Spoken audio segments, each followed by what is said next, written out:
ಕದನ ವಿರಾಮದ ಬೆನ್ನಲ್ಲೇ ಪಾಕಿಸ್ತಾನದಲ್ಲಿ ನಡೆದ ಶಾಂತಿ ಸಭೆ ಸಂಧಾನ ವಿಫಲ ಆಗಿ ಹೋಗ್ಬಿಟ್ಟಿದೆ. ಇರಾನ್ ಕಂಡೀಷನ್ಗೆ ಒಪ್ತಾ ಇಲ್ಲ ಅಮೆರಿಕದ ಕಂಡೀಷನ್ಗೆ ಇರಾನ್ ಒಪ್ತಾ ಇಲ್ಲ. ಶಾಂತಿ ಸಭೆ ಸಕ್ಸಸ್ ಆಗಿಲ್ಲ.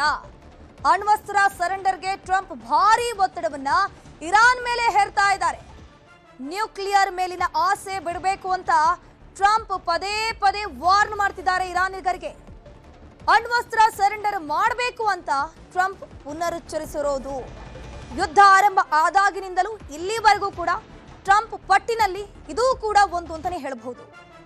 ನ್ಯೂಕ್ಲಿಯರ್ ವೆಪನ್ಸ್ಗಳನ್ನ ಸರೆಂಡರ್ ಮಾಡಬೇಕು. ಹರ್ಮುಜ್ ಜಲಸಂಧಿ ಮೇಲೆ ದಾಳಿ ಮಾಡೋ ಎಚ್ಚರಿಕೆಯನ್ನ ಟ್ರಂಪ್ ಕೊಟ್ಟಿದ್ದಾರೆ. ತೈಲ ಸಾಗಣೆ ಹಡಗುಗಳನ್ನ ನಾಶ ಮಾಡೋದಾಗಿ ಎಚ್ಚರಿಕೆಯನ್ನ ನೀಡಲಾಗಿದೆ. ತೈಲ ಸಂಗ್ರಹಣಾ ಘಟಕಗಳನ್ನ ಸರ್ವನಾಶ ಮಾಡ್ತೀವಿ ಅಂತ ಹೇಳಿಕೊಂಡು ಟ್ರಂಪ್ ಟ್ವೀಟ್ ಮಾಡಿರೋದು. ಇರಾನ್ನ ತೈಲ ಸಂಸ್ಕರಣಾ ಘಟಕಗಳು ಕೂಡ ಇವರ ಮೇನ್ ಟಾರ್ಗೆಟ್ ಆಗಿರುತ್ತೆ. ತೈಲ ಸಂಸ್ಕರಣಾ ಘಟಕಗಳನ್ನ ಕೂಡ ನಾವು ಉಳಿಸೋದಿಲ್ಲ. ಇರಾನ್ಗೆ ಅಮೆರಿಕ ಅಧ್ಯಕ್ಷ ಡೊನಾಲ್ಡ್ ಟ್ರಂಪ್ ಎಚ್ಚರಿಕೆಯನ್ನ ಕೊಟ್ಟಿದ್ದಾರೆ.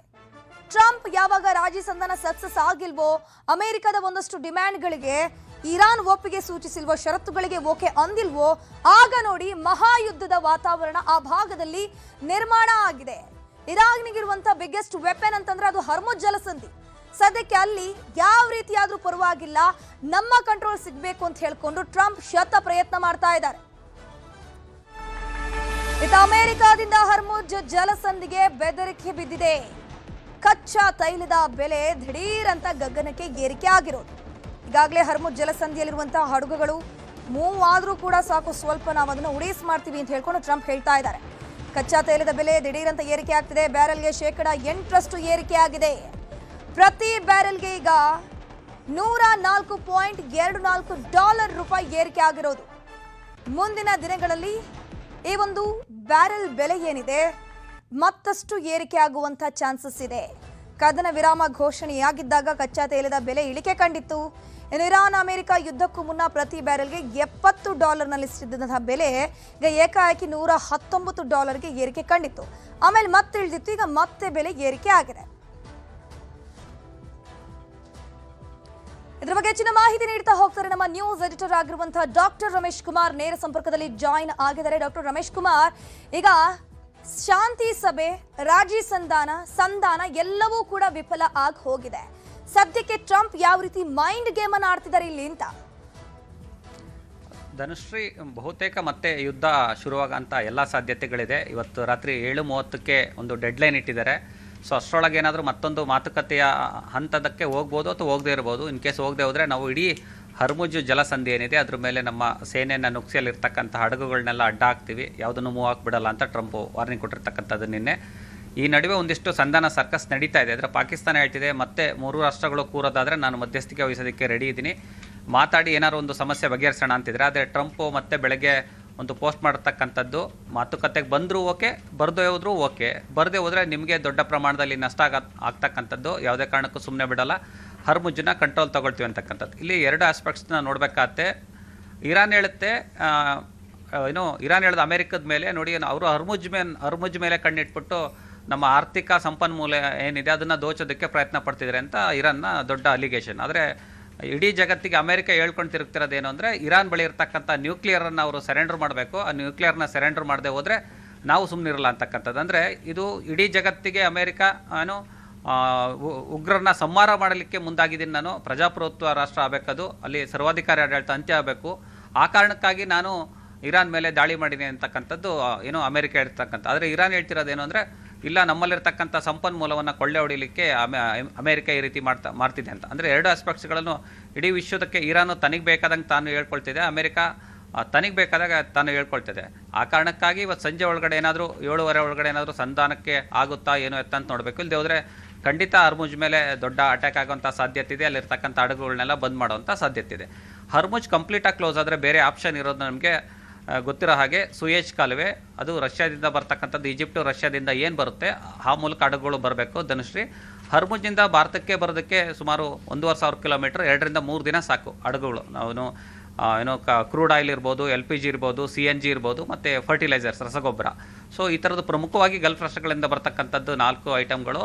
ಅದು ಬರೋದಕ್ಕೆ ಈಗ ಏನೋ 1,500 ಕಿಲೋಮೀಟರ್ 2-3 ದಿನ ಆಗ್ತಿತ್ತು. ಇನ್ ಕೇಸ್ ಹರ್ಮುಜ್ ಏನಾದರೂ ಬಂದಾದರೆ ಬೇರೆ ಆಪ್ಷನ್ ಇರೋದು ಸುಯೇಜ್ ಕಾಲುವೆ. ಬಟ್ ಸುಯೇಜ್ ಕಾಲುವೆ ತುಂಬ ಸುತ್ತಾಕೊಂಡು ಬರಬೇಕು. 7,000-8,000 ಕಿಲೋಮೀಟರ್ ಆಗುತ್ತದು. 7,000-8,000 ಕಿಲೋಮೀಟ್ರ್, ಮತ್ತು ಅದು ಬರೋದಕ್ಕೆ ಕೂಡ ಒಂದು 12-14 ದಿನ ಆಗುತ್ತೆ. ಅಂದರೆ ಒಂದು ಹಡಗುಗಳು ಬರ್ತಕ್ಕಂಥದ್ದು ತಡ ಆಗುತ್ತೆ ಮತ್ತು ಖರ್ಚು ವೆಚ್ಚಗಳು ಕೂಡ ಜಾಸ್ತಿ ಆಗುತ್ತೆ. ಒಂದು ವೇಳೆ ಇಲ್ಲಿ ಹರ್ಮುಜ್ ಏನಾದರೂ ಅಮೇರಿಕಾ ಬಂದ್ ಮಾಡಿದರೆ ಅಲ್ಲಿ ಸುಯೇಜ್ ಕಾಲುವೆಯನ್ನು ಹೌತಿ ಉಗ್ರರು ಆಲ್ರೆಡಿ ಒಂದು ಸಲ ಮಾಡಿದ್ರು, ಮತ್ತು ಸುಯೇಜ್ ಕಾಲುವೆನ ಕೂಡ ಬಂದ್ ಮಾಡೋಕ್ಕಾಗುತ್ತೆ. ಈ ಪರಿಣಾಮ ಏನಾದರೂ ಭಾರತಕ್ಕೆ ಬಿದ್ದರೆ ಅತಿ ದೊಡ್ಡ ನಷ್ಟ ಆಗುತ್ತೆ, ಮತ್ತು ಆರ್ಥಿಕ ಸಂಕಷ್ಟ ಅತಿ ದೊಡ್ಡದಾಗಿ ಕಾಣಿಸ್ಕೊಳ್ಳುತ್ತೆ. ಸದ್ಯಕ್ಕೆ ಏನು ಕದನ ವಿರಾಮ ಆದಮೇಲೆ ಪ್ರತಿದಿನ 7, 8, 10 ಇಷ್ಟು ಹಡಗುಗಳು ಬರ್ತಾ ಇತ್ತು. ಅಂದರೆ ಕದನ ನಡೆಯೋ ಟೈಮಲ್ಲಿ ಏನೋ ಭಾರತದ ರಾಜತಾಂತ್ರಿಕ ನೀತಿಯಿಂದಾಗಿ ಇರಾನ್ ಜೊತೆ ಸಂಬಂಧ ಚೆನ್ನಾಗಿರೋ ಕಾರಣಕ್ಕೆ 2-3 ಹಡಗುಗಳನ್ನು ಭಾರತ ಮಾತುಕತೆ ಮೂಲಕ ತರಿಸ್ಕೊಳ್ತಾ ಇತ್ತು. ಅದರ ಕ್ರೂಡ್ ಆಯಿಲ್ದು ಅಥವಾ LPGದು ಸ್ವಲ್ಪ ಮಟ್ಟಿಗಿತ್ತು. ಇನ್ ಕೇಸ್ ಹರ್ಮುಜ್ ಏನಾದರೂ ಬಂದಾದರೆ ಬೇರೆ ಆಪ್ಷನ್ ಇರ್ತಕ್ಕಂಥದ್ದು ಸುಯೇಜ್ ಕಾಲುವೆ. ಅಲ್ಲಿಂದ ನಾವು ತರಿಸ್ಬೇಕಾಗತ್ತೆ, ಮತ್ತು ಭಾರತಕ್ಕೆ ಸಾಕಷ್ಟು ಆರ್ಥಿಕ ಹೊಡೆತ ಬೀಳುತ್ತೆ, ಮತ್ತು ಸಪ್ಲೈಯಲ್ಲಿ ಕೂಡ ತುಂಬ ವ್ಯತ್ಯಾಸ ಆಗೋಂಥ ಸಾಧ್ಯತೆ ಇದೆ. ಈಗಾಗಲೇ ಫಾರ್ ಎಕ್ಸಾಂಪಲ್ ನೋಡಿದ್ರೆ ನಾವು ಏನಾಗುತ್ತೆ ಅಂದರೆ ಶ್ರೀಲಂಕಾ, ಮಯನ್ಮಾರ್ ಮತ್ತು ಫಿಲಿಪೈನ್ಸ್ಗಳಲ್ಲಿ ಅನ್ನೋದು ಕೆಲವು ದೇಶಗಳಲ್ಲಿ ಕ್ರೂಡ್ ಆಯಿಲ್ ಸಮಸ್ಯೆ ತುಂಬ ಆಗಿದೆ. ಹಾಗಾಗಿ ಏನು ಮಾಡ್ತೀರ, ಅವರು ರೇಷನ್ ಕಾರ್ಡ್ಗೆ ಇಂತಿಷ್ಟೇ ಪ್ರಮಾಣದಲ್ಲಿ ಏನು ಪೆಟ್ರೋಲ್ ಮತ್ತು ಡೀಸೆಲ್ನ ಕೊಡುವಂತಹ ಕೆಲಸಗಳು ಆಗ್ತಾಯಿತ್ತು. ಅಂದರೆ ಸಣ್ಣ ಪುಟ್ಟ ದೇಶಗಳಿಗೆ ಅಷ್ಟು ರಾಜತಾಂತ್ರಿಕ ಸಂಬಂಧಗಳನ್ನು ಮೇಂಟೈನ್ ಮಾಡ್ಕೊಂಡು ಬಂದಿಲ್ಲ ಮೊದಲಿಂದನೂ. ಭಾರತ ನೋಡೋದಾದರೆ ಉತ್ತಮ ಸಂಬಂಧ ಇದೆ. ಹೀಗಾಗಿ ತನ್ನದೇ ಒಂದು ಏನು ವಿದೇಶಾಂಗ ನೀತಿ ಮತ್ತು ನಿಪುಣ ರಾಜಕಾರಣದಿಂದಾಗಿ ಬೇರೆ ದೇಶಗಳ ಜೊತೆ ಸಂಪರ್ಕ ಇಟ್ಕೊಂಡು ಇದುವರೆಗೂ ಕೂಡ ಅಷ್ಟು ದೊಡ್ಡ ಮಟ್ಟದಲ್ಲಿ ಯಾವುದೇ ಸಮಸ್ಯೆ ಆಗದಿರಂಗೆ ಕೇಂದ್ರ ಸರ್ಕಾರ ನೋಡ್ಕೊಂಡಿರ್ತಕ್ಕಂಥದ್ದು. ಆದರೆ ಸಣ್ಣ ಪುಟ್ಟ ದೇಶಗಳಿಗೆ ತೀರಾ ಕಷ್ಟ ಆಗೋಗುತ್ತೆ. ಏನು ಪೆಟ್ರೋಲ್ ಮತ್ತು ಡೀಸೆಲ್ ಇರ್ಬೋದು, ಗ್ಯಾಸ್ ಇರ್ಬೋದು, ಮತ್ತು ಫರ್ಟಿಲೈಸರ್ ಇರ್ಬೋದು, ಈ ಥರದ್ದೆಲ್ಲ ಸಮಸ್ಯೆಗಳು ಸಾಕಷ್ಟು ದೊಡ್ಡ ಪ್ರಮಾಣದಲ್ಲಾಗುವಂಥ ಎಲ್ಲ ಚಾನ್ಸಸ್ ಇದೆ. ಬಟ್ 7 ಒಳಗೆ ಏನಾದರೂ ಮಾತುಕತೆ ಆಗುತ್ತಾ ಅಂತ ನೋಡೋದಾದರೆ ಖಂಡಿತ ಸದ್ಯಕ್ಕಿಲ್ಲ. ಹಾಗಾಗಿ ಟ್ರಂಪ್ ನಾನು ಅಟ್ಯಾಕ್ ಮಾಡಿಸ್ತೀನಿ ಅಂತ ದೃಢ ನಿರ್ಧಾರದಲ್ಲಿದ್ದಾರೆ. ಇನ್ ಕೇಸ್ ಏನಾದರೂ ಇರಾನ್ ಏನಾದರೂ ಮಾತುಕತೆಗೆ ಬಂದರೆ ಒಂದಿಷ್ಟು ಮತ್ತೆ ಕಂಡೀಷನ್ ಅಲ್ಲ, ಯಾಕೆಂದರೆ ಅದು ಒಂದಿನದಲ್ಲಿ ಮುಗಿಯೋದಲ್ಲ. ಪಾಕಿಸ್ತಾನದಲ್ಲಿ ಏನೋ ಒಂದೇ ದಿನದಲ್ಲಿ ಸಂಧಾನ ಆಗ್ಬಿಡುತ್ತೆ ಅಂತಿದ್ರು, ಅದಾಗಲಿಲ್ಲ. ಹಾಗಾಗಿ ಬಹುತೇಕ ಹರ್ಮುಜ್ ಮೇಲೆ ಏನಾದರೂ ಇರಾನ್ ದಾಳಿ ಮಾಡಿ ಅಲ್ಲಿರೋ ಶಿಪ್ಗಳನ್ನೆಲ್ಲ ಅಡ್ಡ ಹಾಕಿ ಮೂವಿಂಗಿಗೆ ಸಮಸ್ಯೆ ಮಾಡಿದರೆ ಇಡೀ ಜಗತ್ತಿಗೆ ಏನು ತೈಲ ಮತ್ತು ಗ್ಯಾಸ್ನ ಏನು ಸಪ್ಲೈ ಇತ್ತು ಆಲ್ಮೋಸ್ಟ್ ಆಲ್ ಬಂದಾಗಿ ದೊಡ್ಡ ಕ್ರೈಸಿಸ್ ಶುರುವಾಗುತ್ತೆ. ಧನುಶ್ರೀ, ರಮೇಶ್, ಈಗಾಗಲೇ ಯುದ್ಧದ ಪರಿಣಾಮವಾಗಿ ನಮ್ಮ ಭಾರತದಲ್ಲಿ ಗ್ಯಾಸ್ ಅಭಾವ ಉಂಟಾಯಿತು. ಲಕ್ಕಿಲಿ ಪೆಟ್ರೋಲ್ ಡೀಸೆಲಲ್ಲಿ ಏನೂ ಕೂಡ ಅಷ್ಟು ದೊಡ್ಡ ಮಟ್ಟದ ಸಮಸ್ಯೆ ಉದ್ಭವ ಆಗಿಲ್ಲ. ಬಟ್ ಈಗ ಅಮೆರಿಕದವರು ಇನ್ ಕೇಸ್ ಜಲಮಾರ್ಗವನ್ನು ನಾವೇ ಬಂದ್ ಮಾಡ್ತೀವಿ, ಯಾವ ಹಡಗುನು ಕೂಡ ಮೂವ್ ಮಾಡೋಕೆ ಬಿಡಲ್ಲ ಅಂತಂದರೆ, ಮತ್ತು ಅದ್ರ ಜೊತೆಗೆ ಕಚ್ಚಾ ತೈಲದ ಬೆಲೆ ಕೂಡ ಏರಿಕೆ ಆಗ್ತಾ ಇದೆ, ಮತ್ತೆ ಡೌನ್ ಆಗಿದ್ದು. ಸೊ ಇದೆಲ್ಲ ಓವರ್ಲಾಗ್ ನೋಡ್ತಾ ಹೋದರೆ ಪೆಟ್ರೋಲ್ ಮತ್ತು ಡೀಸೆಲಲ್ಲೂ ಕೂಡ ಅಭಾವ ಉಂಟಾಗಿ ಅದ್ರ ಬೆಲೆ ಕೂಡ ಏರಿಕೆ ಆಗುವಂಥ ಚಾನ್ಸಸ್ ಇದೆಯಲ್ಲ ಇಲ್ಲಿ?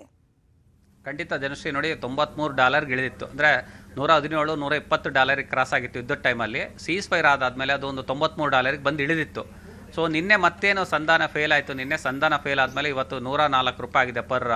$104 ಪರ್ ಬ್ಯಾರಲ್ ಆಗಿದೆ. ಹಾಗಾಗಿ ಆಬ್ವಿಯಸ್ಲಿ ಪೆಟ್ರೋಲ್ ಮತ್ತು ಡೀಸೆಲ್ ಬೆಲೆ ರೇಟ್ ಜಾಸ್ತಿ ಆಗುತ್ತೆ. ಮತ್ತು ಗ್ಯಾಸ್ ಸಪ್ಲೈ ಏನಾದರೂ ಸಂಪೂರ್ಣವಾಗಿ ಬಂದಾದರೆ ಸೊ ಅದರದ್ದು ಕೂಡ ಅಭಾವ ಸೃಷ್ಟಿಯಾಗುತ್ತೆ, ಮತ್ತು ಗ್ಯಾಸ್ ಬೆಲೆ ಕೂಡ ಏರಿಕೆ ಆಗುತ್ತೆ. ಮತ್ತು ಫರ್ಟಿಲೈಸರ್ ಏನೋ ಮೇ 15-20 ನಂತರ ಭಾರತದಲ್ಲಿ ಏನೋ ಮಾನ್ಸೂನು ಮಳೆಗಾಲ ಶುರುವಾಗುತ್ತೆ. ಸೊ ರೈತರಿಗೆ ಗೊಬ್ಬರ ಬೇಕಾಗುತ್ತೆ. ಈ ಥರದ್ದೆಲ್ಲ ಒಂದಿಷ್ಟು ಈಗಲೇ ಸ್ಟಾಕ್ ಏನಾದ್ರು ಇದ್ದರೆ ಓಕೆ, ಇಲ್ಲ ಮತ್ತೆ ತರಿಸ್ಕೋಬೇಕಾಗಿರುತ್ತೆ.